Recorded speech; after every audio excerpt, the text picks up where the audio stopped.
Ya, halo teman-teman semua, berjumpa kembali di channel Lapak Kaki Lapan. Nah, di video kali ini kita ingin menjelaskan kapan waktu yang tepat untuk kita membersihkan kandang tarantula secara keseluruhan. Dan ada yang bingung juga nih, misalkan kayak ada yang model jaring-jaring seperti begini nih, kira-kira perlu dibersihkan atau enggak? Yuk kita cek videonya bareng-bareng. Oke, seperti yang teman-teman lihat di sini ya, di dalam akuarium pemeliharaan kita ini ada yang jaringnya itu tebal-tebal teman-teman. Seperti yang ini dari jenis Monocanthropus balfouri. Bentuk jaringnya kalau kita bilang sih cukup eksotis ya. Ini dia di bawah sini. Mungkin agak kurang jelas ya. Nah, nih di sini nih. Jadi tebal banget jaringnya. Terus ini Haplopelma lividum. Dan beberapa jenis lain lagi teman-teman yang memang tipe jaringnya tebal-tebal, bahkan ini ada yang sampai ngegantung nih di daun jaringnya nih. Ini Poecilotheria metallica. Nah, kira-kira kalau misalkan kayak jaring-jaring begini ini apa iya sih perlu kita bersihkan biar enak dipandang? Sebenarnya kalau menurut kita ya, jaring-jaring ini tampak keren sih, dimana kelihatan kayak bener-bener tarantula banget teman-teman. Kalau misalkan kita pelihara tarantula plus ada jaring-jaringnya begini, mungkin bagi teman-teman yang merasa jaring ini terganggu, kalau menurut saya pribadi, saya akan membersihkan hanya yang bagian depannya saja. Seperti yang begini nih, bisa dilihat ya, di depannya kan ada jaring nih. Ini akan saya gosok khusus di depannya saja, tapi untuk di bagian belakang dan samping itu enggak. Intinya biar ketika kita ngelihat mereka begini, ini enggak menghalangi pandangan depan.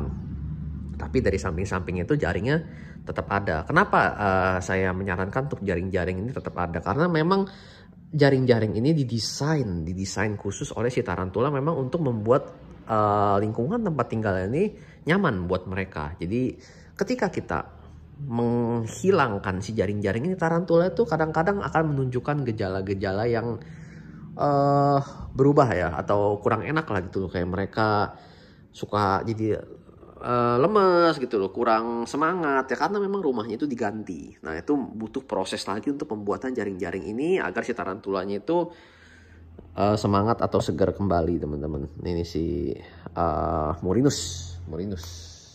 Nah, jadi saran saya jangan dibongkar semua, karena memang si jaring-jaring ini merupakan rumah untuk mereka. Terus kalau misalkan pergantian kokopit sendiri tuh kurang lebih berapa lama gitu loh.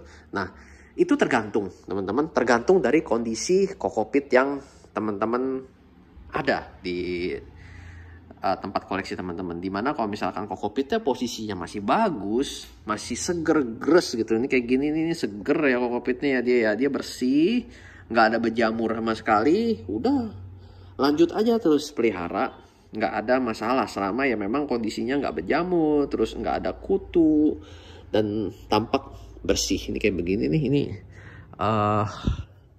kita sih seneng ya lihat. Jadi kayu ada jaring tarantulanya hilang. Jadi ya udah, tarantulanya masuk ke dalam sini. Jadi udah bener-bener kayak seakan-akan di alam, dia bener-bener mempunyai rumahnya sendiri, dia masuk ke dalam gitu teman-teman. Nggak jadi masalah sih, kita nggak kelihatan. Tapi toh nanti pada saat lampu mulai gelap, dia bakal keluar kayak bener-bener kayak di alam teman-teman, nature. Jadi dia pada saat lingkungannya gelap dia akan keluar hunting, cari-cari makanan. Tuh keren banget teman-teman. Terutama pada saat udah mulai di atas maghrib ya, itu udah mulai gelap, matahari turun, dia keluar, kita center gitu. Itu keren bener itu. Itu kalau kita bilang itu nikmatnya pelihara tarantula burrower tuh. Itu ada keseruan tersendiri teman-teman, dibandingkan dengan tarantula yang terestrial memang yang bisa dinikmati setiap saat gitu. Ini kayak begini kan, Brachypelma hamori pasti keluar terus, mejeng terus gitu loh. Model-modelnya memang seperti begitu. Ini Brachypelma auratum. Nah, tuh.